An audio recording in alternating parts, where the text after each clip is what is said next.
여러분, 미쳤지 않았으면 절대 상가 사지 마라. 도대체 무슨 이야기냐고요? 여러분, 점점 하나씩 지표를 보면 아, 진짜 상가 사면 안 되겠다. 여러분 그런 생각을 하실 수 있을 겁니다. 어떤 지표냐고요? 이 지표 한번 보세요.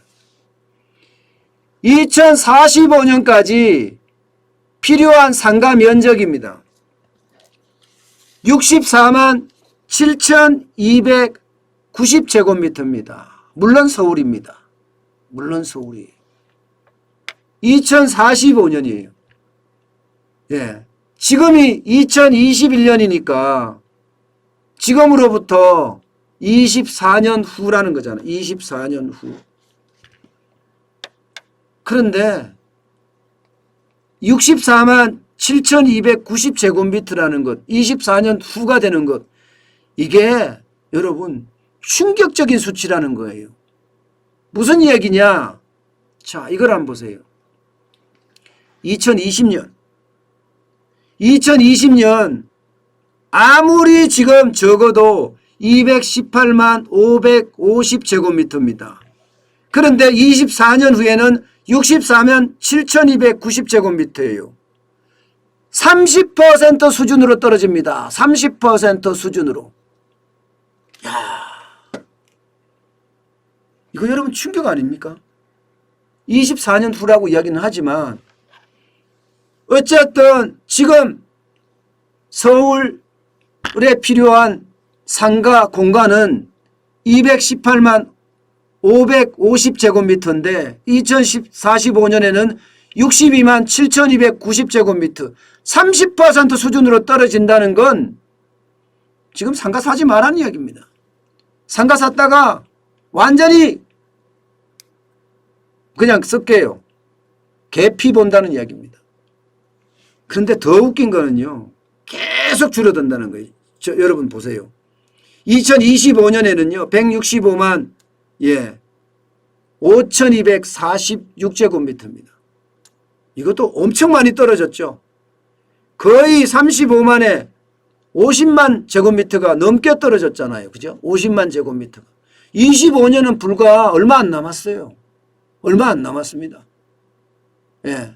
지금이 21년 중반을 넘어섰으니까 22년에 가까웠잖아요. 앞으로 말입니다. 3, 4년 후란 뜻이에요. 3, 4년 후. 2030년은 더 떨어지죠. 2035년, 2040년에는 80만.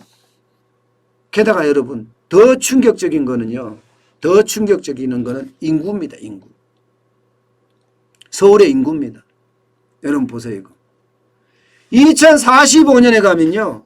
서울의 인구가 881만까지 떨어진다는 조사가 나오는 겁니다. 881만까지. 이게 통계청이 인구를 추계한 조사거든요. 전국에서도 2030년부터는 인구가 줄어듭니다. 5,294만에서 5,105만까지 인구가 완전히 줄어들어요. 근데 서울은 더 많이 줄어든다는 거예요. 더 많이. 2030년만 가더라도 943만 명으로 줄어든다는 겁니다. 그럼 여러분, 인구가 줄어드니까 인구가 줄어든 만큼 이게 필요한 상가 공간이 줄어들겠죠. 여기에다가 지금 코로나19를 우리가 겪으면서 여러분 어떻게 느끼세요? 오프라인 공간 의미 없다. 지금 온라인 공간으로 번진다. 이렇게 이야기하잖아요. 온라인 공간으로. 그러면 어떻게 되겠습니까? 결국은 아니 이 오프라인 공간의 매출액도 줄어드는 데다가 인구는 그만큼 줄어들었으니 이제는 변화된다는 거예요. 변화된다. 그래서 상가를 사지 말라는 거예요. 절대적으로. 상가를 잘못 샀다가는 쉽게 말하면 피 본다는 겁니다. 피 본다는. 인구도 줄어들죠. 상가에 대한 필요 공간도 줄어들죠. 그것도 30% 수준까지 2045년까지 줄어든다고 하니까. 게다가 말입니다. 매출도 지금 뚝뚝뚝뚝 떨어지고 있습니다. 오프라인 매출은 코로나19 때문에 떨어지는 거 맞아요. 그러나 지금 예측치도 떨어집니다. 예측치도. 2020년부터 2045년까지 쭉 보면요.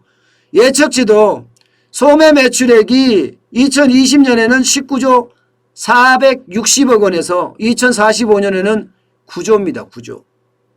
예, 절반 가까이로 떨어집니다. 9조 5,058억 원으로 떨어집니다. 예, 9조 5,058억 원. 전체 소매 매출 역시 지금 도표에서 보이시죠? 예, 24조 1,052억 원에서 말입니다. 17조 1,922억 원으로 떨어진다는 서울연구원의 연구 결과에 대한 발표입니다.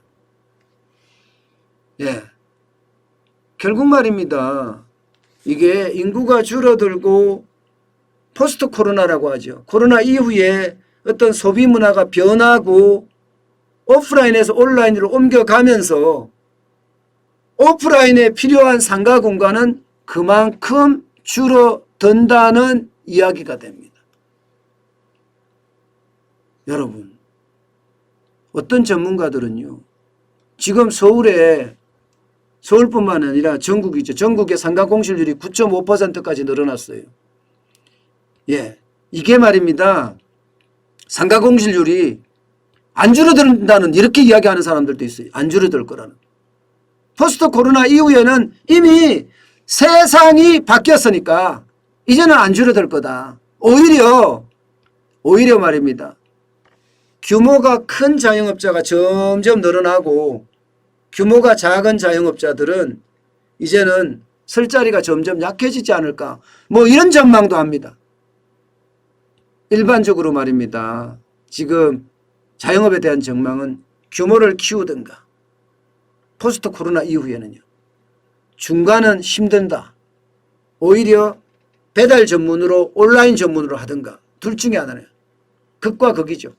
배달이나 온라인 전문점으로 할래? 아니면 좋은 재료 써서 가격 비싸게 받고 서비스 좋은 곳 이렇게 규모가 있게 할래? 이렇게 변한다는 그런 전망도 지금 나오고 있는 실정입니다.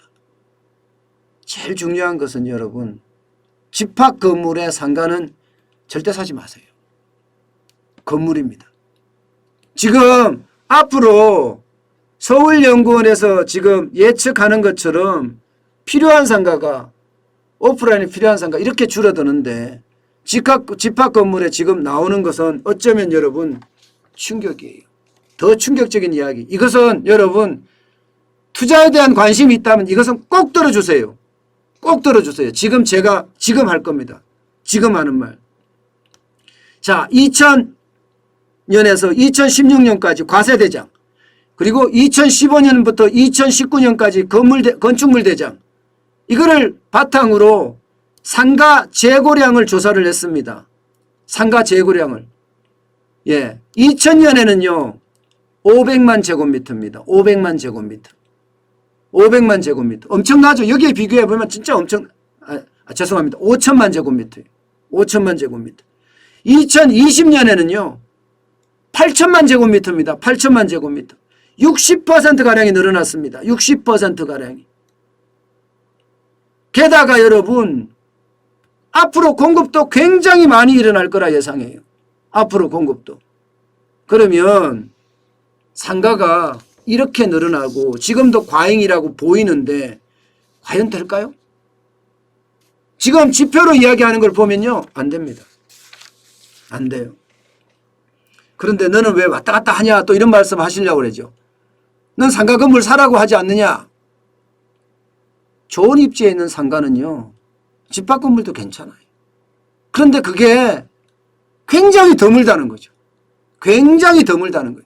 게다가 좋은 위치에 있는 거, 예를 들어서 제가 있는 곳이 문정동 법조타운인데, 예, 여기에 뭐 지하철 입구로 갈 수 있는 아주 좋은 곳, 괜찮겠죠. 근데 규모가 작으면 또 어떻게 돼요? 쉽지 않다는 거예요. 그러니까 입지가 굉장히 중요하다는 이야기 하고요. 그 다음에 제일 중요한 건 땅이 있어야 돼요. 예, 땅이 있어야 됩니다. 그게 굉장히 중요한 이야기. 입지와 예, 집합 건물이 아니라 단독 건물.